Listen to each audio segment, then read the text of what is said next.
자, 안녕하세요. 네, 여러분의 고민 같이 또 해결해 봅시다. 어, 요 고민 좀 어렵네요. 학교 생활을 하면 할수록 의욕도 사라지고 반복되는 하루 패턴에 지쳐간다. 1학년 때는 화이팅이 넘쳤는데 요즘 들어서 번아웃이 된 건지 종일 우울하고 힘도 없다 보니까 수업 중에 졸음만 쏟아진다. 학교 생활에 활력이 되거나 생기를 되찾을 수 있는 방법이 없을까요? 라는 질문입니다. 많은 학생들이 비슷한 고민을 할 것 같아요. 그리고 주위에 보면 이제 좀 지쳐가고 체력적으로도 1학년 때 쏟아붓던 에너지, 그 체력을 보강할 수 있을 만한 운동도 하지 않았고 어떤 활력을 띨 만한 거 없이 1년을 지쳐가면서 살아왔고 2학년이 올라와서 더 큰 압력을 받고 있고 그러다 보니까 지쳐가는 거죠. 그리고 크게 기쁘게 웃을 일도 많지 않고 네, 이해할 수 있습니다. 제가 옆에서 봐도 힘들어 보여요. 네, 힘들 것 같아요, 또. 근데 일단은 얘기를 해볼게요. 자, 반복되는 하루 패턴을 가지고 있지 않은 사람은 존재하지 않습니다. 직장을 다니든 아니면 회사를 다니든 아니면 제가 선생님이니까 선생님을 하든 누구나 직장을 가지고 있는 그 누구나 똑같은 패턴이 반복이 되는 삶을 살고 있고 이 패턴이 무너진다는 건 너무나 어려운 일이죠. 패턴이 무너지는 게 오히려 더 어려운 일이에요. 매일매일 달라요. 그럼 매일매일 긴장하면서 살아야 되는데 그게 더 어렵죠. 그러니까 패턴이 반복되는 거는 누구나 다 겪는 일입니다. 여러분들 부모님, 저, 뭐 누구나 일정한 패턴을 계속 반복하면서 살고 있죠.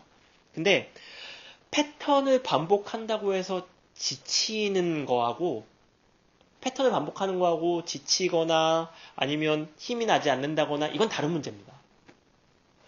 저도 똑같이 아침에 눈 떠서 학교 오고 매일 똑같다고 하면 똑같다고 할 수 있지만 어떻게 생각하면 단 하루도 똑같은 날은 없죠. 네. 여러분도 단 하루도 똑같은 날은 없지. 아침에 일어나서 저녁에 들어갈 때까지 교실에 앉아있는 건 똑같지만 그 안의 디테일을 보면 매일매일 수업이 달라지고 매일매일 친구와 하는 말이 달라지고 선생님과 하는 말이 달라지고 여러분이 아는 양이 달라지고 되게 달라지고 있거든요. 달라지고 있는데 달라지고 있는 걸 애써 무시하면서 멀리서 보면 매일매일 똑같죠. 쳇바퀴 돌듯이 이렇게 도는 거. 이게 뭐냐면 이게 이제 가장 근원적인 문제가 그거예요. 보람을 찾아야 돼요. 보람을 찾아야 되고 자기가 성장해 나가고 있다는 그 느낌을 찾아야 되고 그 다음에 하나하나를 맞춰가고 있다는 그 만족감을 얻어야 됩니다. 그래야 하루하루 패턴이 어제와 다른 오늘이 될 수 있어요. 그러니까 이거를 한 발 떨어져서 볼 게 아니고 좀 더 깊게 들어가서 한 발 깊게 들어가서 자세히 보시는 거예요. 그러면 어제보다 발전한 나를 볼 수 있을 거고 어제의 친구 관계보다 좀 더 발전한 나의 친구 관계의 모습을 볼 수 있을 거고 그 다음에 어제 뭐 A, B, C, D 뭐 네 가지의 목표를 가지고 공부를 했다면 오늘은 그 중에 A, B는 해결이 안 됐고 C, D는 해결이 됐고 나의 지식은 발전이 됐고 이런 것들을 발견할 수 있을 거예요. 그러니까 여러분이 스스로를 성장한다는 느낌을 끊임없이 주셔야 이 지루하고 루즈해 보이는 패턴을 깰 수 있습니다. 저도 마찬가지죠. 매일매일 똑같고 20년 넘게 막 계속 똑같은 거를 가르쳐야 되고 하지만 항상 새로운 이유는 사람이 바뀌니까요. 여러분이 바뀌고 설명하는 방식이 바뀌고 작년에 비해서 좀 더 이해되는 폭이 있으니까 또 이렇게 설명해볼까 저렇게 설명해볼까 이런 게 재밌는 거죠. 그리고 R&E 같은 거를 하든 탐론을 하든 몰랐던 거를 새롭게 알게 되고 이거 신기한데? 그러면은 여기서 조금 더 나아서 이런 걸 해볼까 저런 걸 해볼까 이런 아이디어가 많아지고 그러니까 자꾸자꾸 도전하고 싶고 도전하면 또 새로우니까 거기에 대해서 모르는 게 또 생기고 그럼 또 도전하게 되는 거예요. 그러니까 선순환의 바퀴를 돌릴 거냐 악순환의 어떤 수렁에 빠질 거냐는 일단 여러분이 매일매일이 다르다. 어떻게 다르냐? 여러분은 성장해 나가고 있는데 아주 작은 성장이지만 그 성장해 나가는 과정을 정확하게 인지하는 게 좀 필요할 것 같고요. 그 다음에 계속 루즈하고 계속 힘들면 뭔가에 도전해보세요. 대회를 나가든 뭐를 나가든 일단 이 일상 여러분이 지루하다고 하는 그걸 깰 수 있을 만한 강력한 동기가 필요합니다. 저는 그래서 언젠가부터 매년 대회를 나가는 것 같아요. 선생님들도 조금 매너리즘에 빠질 수 있거든요. 그럴 때 대회를 나가면 그 대회가 내 인생에 직접적으로 어떤 엄청나게 큰 걸 주진 않아요.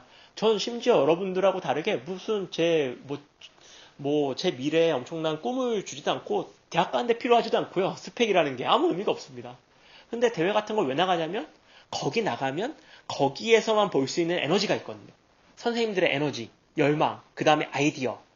그걸 보고 오는 것 자체가 저에게 또 다른 활력소가 되죠. 저런 것도 있었네? 우와, 저런 사람도 있어? 나도 그러면 나태해지지 말아야지. 그 다음에, 저런 아이디어를 내가 한번 써볼까? 애들한테? 그리고 실제로 애들한테 적용해보면, 이런 문제가 있었네? 이걸 어떻게 고쳐보지? 재밌죠. 그러니까 매일매일 이거 하고 저거 하고, 그러면 하루가 또 가고, 하루가 또 가고, 이렇게 한 달이 가고, 6개월이 가면, 돌아보면, 많은 걸 했네? 뿌듯하네? 괜찮다. 내일은 또 뭐 하지? 이런 느낌이 될 수 있죠. 한 발 물러서면 모든 게 다 지루해지고 모든 게 다 의미 없어지고요. 한 발 안으로 다가서면 너무나 즐거운 세상이 펼쳐질 겁니다. 좀 더 적극적으로 받아들이세요. 보세요. 초등학교 애들 그 술래잡기 할 때 멀리서 이렇게 보면 저걸 왜 하나 싶죠? 가다가 쓰고 저게 뭔 재미인가 싶지? 근데 친구들하고 막상 해보면 재밌죠. 좀 더 깊이 한 발 물러서지 말고 그 선 안에 깊숙이 내 몸을 전체를 들이밀어서 디테일한 변화를 세부적으로 보고 내가 성장해 나가고 있다. 그 다음에 작은 것에도 기쁨을 느낄 수 있는 어떤 그 사소한 요소들을 찾고 그 다음에 매일매일의 목표를 이뤘다라는 걸 계속 끊임없이 되뇌이면서 나는 잘하고 있다. 어제의 나와 오늘의 나는 다르다. 이런 느낌들을 계속 주고 중간중간 멋진 대회도 나가고 이 대회도 나가고 저 대회도 나가고 좀 더 변화를 주는 삶을 살면 재밌을 겁니다. 힘들어도 재밌을 거예요. 여러분들의 어떤 행복을 응원합니다.